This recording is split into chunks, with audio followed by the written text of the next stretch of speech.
Fox 10 investigates as we begin a three-part series, Outreach, Outnumbered. We've been digging into the Valley's homelessness crisis, and it's only gotten worse for thousands of people following the pandemic. What are outreach teams facing when they offer services to the unsheltered?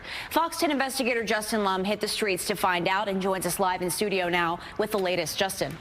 John, Christina, here is the thing. Service providers will most likely never see such massive funding like the American Rescue Plan and CARES Act have given to counties and cities. But the spending takes time.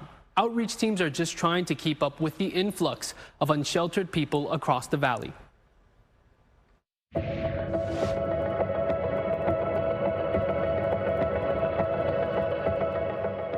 don't know. That didn't make sense.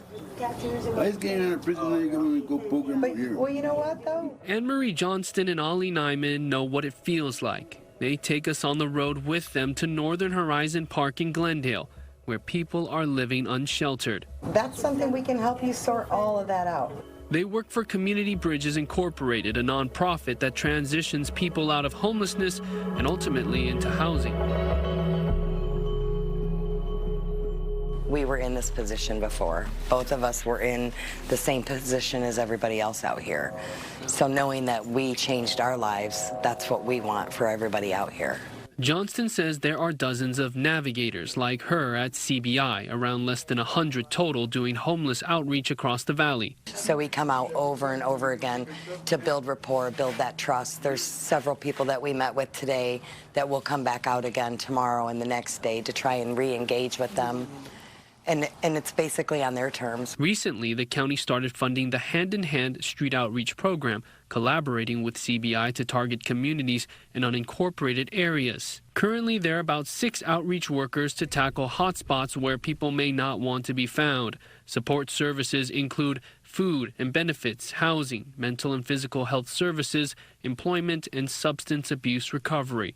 The effort on the ground is unwavering. It's very discouraging sometimes, you know, keep coming out and being told that there's no resources available, or you keep coming out and people either decline or refuse services for whatever reason, you know, and it gets to be discouraging, the number of individuals that are experiencing homelessness out here, and starts to weigh on our outreach workers sometimes. According to the 2022 point-in-time count, Maricopa County's unsheltered population was above 5,000 people.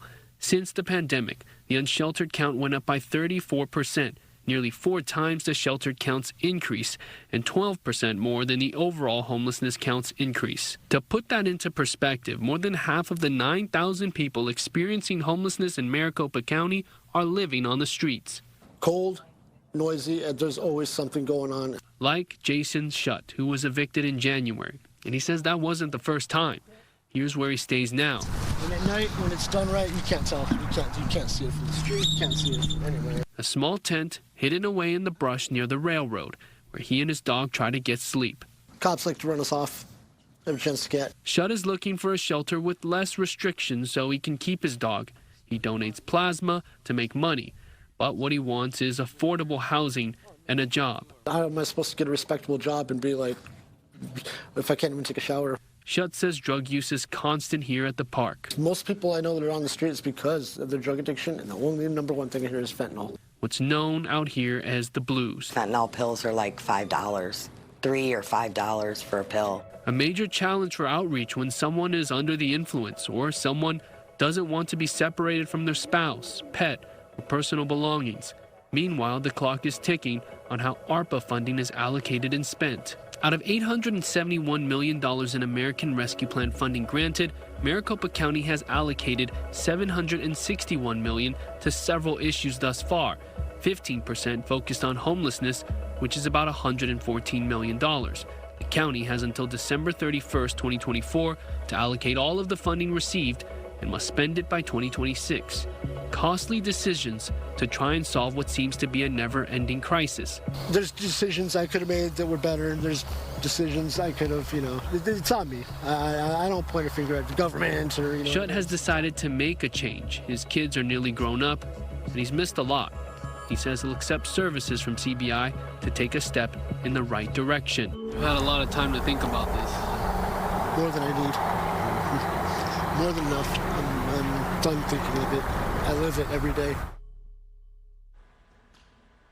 The county tells me there are 352 shelter beds coming online soon, costing about $21 million. There are 4 hotels leased and used for bridge shelters as well. Meanwhile, the hand-in-hand program you just saw costs about $425,000 paid through the general fund. You know, I'm thinking of New York City.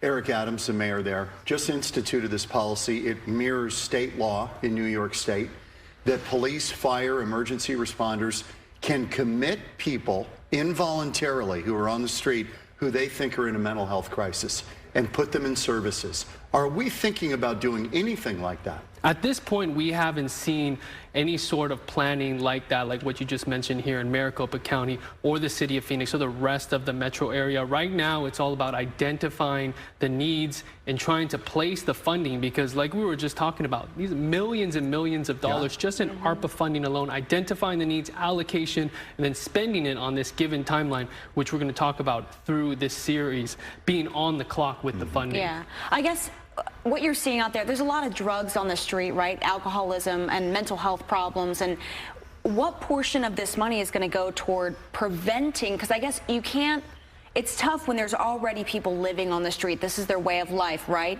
How do you prevent that from happening? Well, one thing that the county wants to do is invest millions of dollars in affordable housing as well and more shelters, but that's something that takes time. But they're talking about wraparound services like that, where before people even get and enter into homelessness, they have the funding, the emergency rental assistance before they're evicted. Because as we've seen through the pandemic, more families, more elders with fixed incomes that are out there now experiencing homelessness for the first time ever. It's such a diverse population where we saw older spouses that chose to take the services and go to a shelter that day that we were with Community Bridges. And then we also saw people who had foil and drug paraphernalia, and they just weren't in that state of mind to even have the conversation with outreach, and they were clearly, using. Huge problem nationwide, not just here. Part 2 tomorrow night, we're going to follow the Phoenix Rescue Mission. Okay. Sounds good. Okay, Justin, thank you.